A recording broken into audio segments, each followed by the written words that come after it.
Well, here today at a conference, Ray Dalio has warned all stock market investors out there. We got to go ahead and look at the comments Ray Dalio made today and decipher those, all right? Now, if you're at home and you don't know who Ray Dalio is an American billionaire investor, hedge fund manager. Dalio is the founder of investment firm Bridgewater Associates, which is one of the world's largest hedge funds.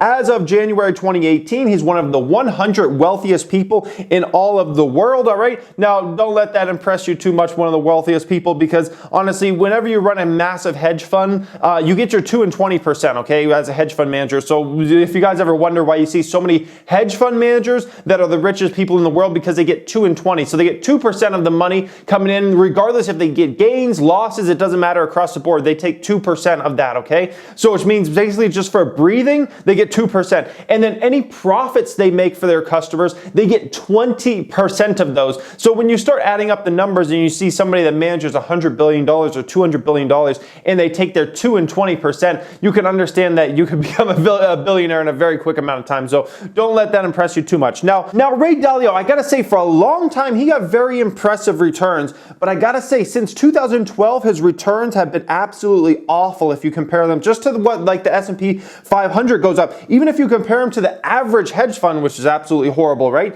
He has really gotten really poor returns the last number of years, around a 46% return since 2012, which is horrible because you look at the S&P 500 and it's up 118%, okay? That's just the S&P 500. It's not like it's the best stocks in the S&P 500. That's just the S&P 500 as a whole. The average hedge fund has even outperformed his fund, okay, with over nearly a 62% gain.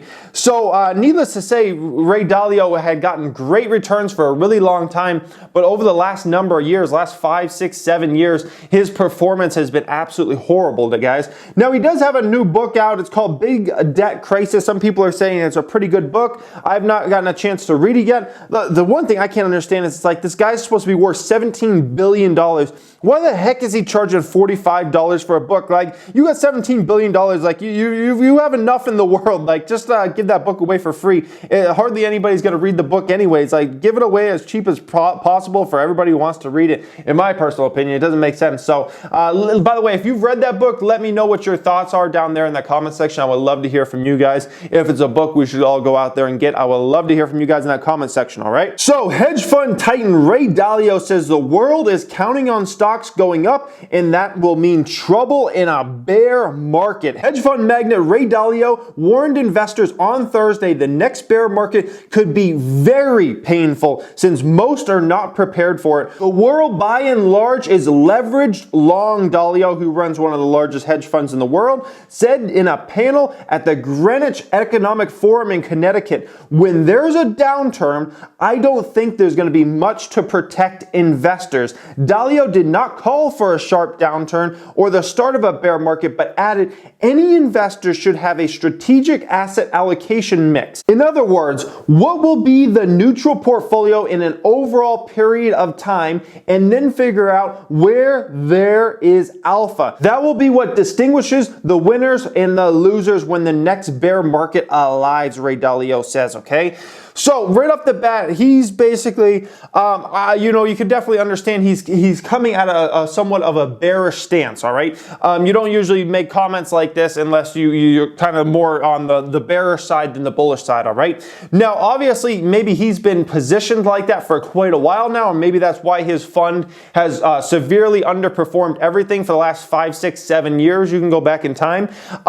Maybe that's why, because he's so positioned like, it's the end of the world, or we're going to have a bad time or something like that. And what we see here is his fund is obviously lacking, and maybe he's trying to come out and say, hey, we're doing this because we think, a bear market's coming, or we want to be positioned for that, all right? Now, this is always very interesting for me to read something like this. Stocks are in their longest bull market since World War II. Since the bottom of the financial crisis, the S&P 500 has more than tripled, okay? The market's jump in that time has been propelled in part by historically low interest rates from the Federal Reserve, all right?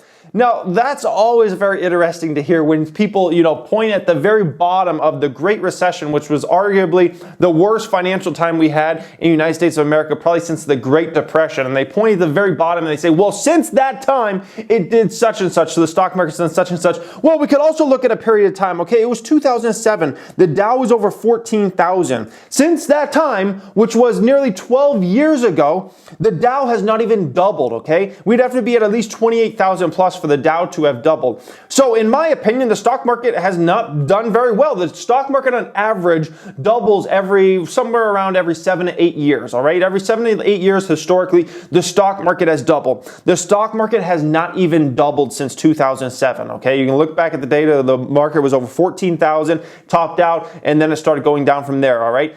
If we look at, other periods during 2007, we can see a lot of periods where the Dow was at 13,000. So right now at 25,000 or 24 or something thousand, we're out of the Dow right now. Even right now, we haven't even doubled, okay? So not even only the peak in 2007, but also a lot of the time when we were at that 13,000 range, we still haven't even doubled, guys, and we're coming up on 12 years since 2007, okay? So in my opinion, the stock market has not done an amazing job or something. The only way it's done an amazing job is if you look at the very bottom we hit in 2009 when we were going through the Great Recession and we had the financial crisis. It hasn't been a very good place, okay? Dalio says here, these low rates have created an incentive to borrow money and buy stocks. That is what's caused the market to go up. That's a very, very, very big comment there, okay? To say, well, because stocks are going up, it's because people are borrowing money to buy stocks or something like that. When, in my opinion, that's definitely a very different reason than why the stock market has actually gone up, okay? Now, if we go ahead and look at United States corporate profits,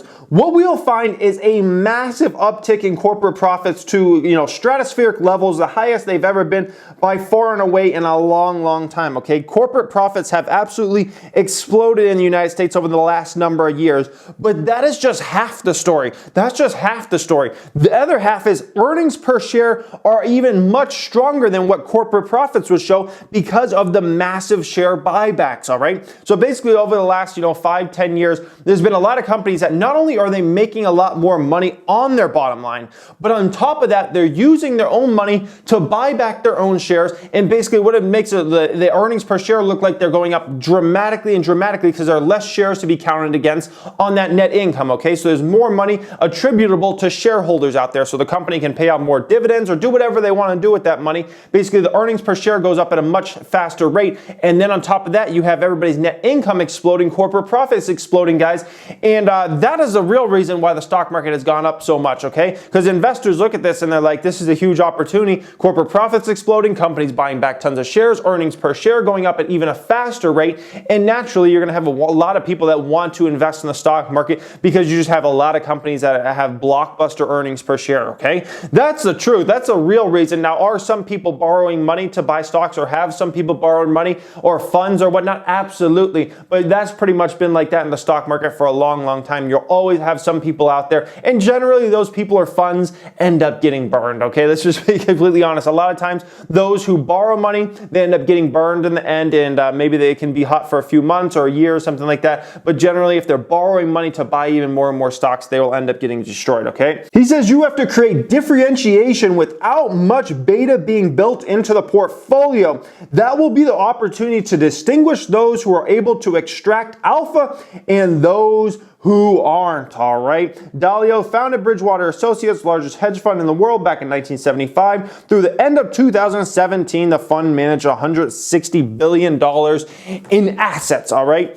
Now, so Dalio's got a lot of interesting talk, okay? Dalio's a very interesting speaker. The only thing I would say to Dalio out there is, why has your firm underperformed the market so severely the last 6 or 7 years? Why have you underperformed even the average hedge fund out there by a massive amount? Why is your firm doing so poorly is what I would like to know. It's certainly not doing poorly as far as the amount of money it manages, okay? Great marketing. But at the same time, it's certainly not doing well at all based upon any metrics, all right? So if I look at Ray Dalio right now, I think his comments are interesting. I may even agree with it a little bit. You should always be diversified, but my opinion is you should always have a lot of cash on the sideline. You should always have, a good amount of cash on the sideline, ready to deploy if things go south, ready to deploy when there are dips in the market. That's one of my big things as far as when I look at, the average person out there being diversified. I think one of the biggest things is always having money ready to go, because you're always going to have huge dips in certain stocks that are great companies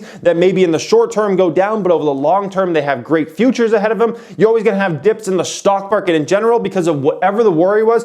In 2017, Ray Dalio was telling everybody to go out and buy gold because he was scared about North Korea and the United States situation. Obviously, nothing ended up happening there. That obviously was a great thing that nothing ever ended up happening as far as a nuclear war or something like that between North Korea and the United States. But if you're worrying about all these short-term things all the time, it's what ends up making out for horrible performance over years and years. I fully, like if he had just a bad year or maybe even 2 bad years, I'll look the other way. Like, okay, big deal. You had 1 bad year. You had 2 bad years. Everybody can have a bad year or 2. But when you have 5, 6, 7 straight bad years, you underperform the markets in a massive way. You underperform your peers, which are the average hedge funds out there, in a massive way. We're talking about the average hedge funds up, 62%. They were up something around 46%. He's underperforming his funds, underperforming the S&P 500, massively underperforming the average hedge fund out there. And I look at Ray Dalio and I say, have you lost your touch, sir? Have you lost your touch? And then you go around and preach and, that everybody is not ready for the next bear market or something like that. Well, we'll see what their returns over there are in the next bear market. We'll see if they, well outperform the S&P 500, well outperform the, average hedge fund out there. We'll see if it all turns around. But as of right now, I always try to stay a lot in cash. I'm always heavy stocks, okay, that have great futures, but I always keep money on the sideline because you get a lot of buying opportunities because so many people worry about short-term things in great companies or the stock market in general. You always get, huge buying on the dips. So interesting stuff. I would love to hear from you guys in that comment section. Do you think Dalio's lost his touch? Well, obviously he has. Like the performance, speaks for itself over the last 6 or 7 years. But, do you think he can come back? Do you think the firm will produce great returns again? I would love to hear from you guys in that comment section. As always, thank you for watching and have a great day.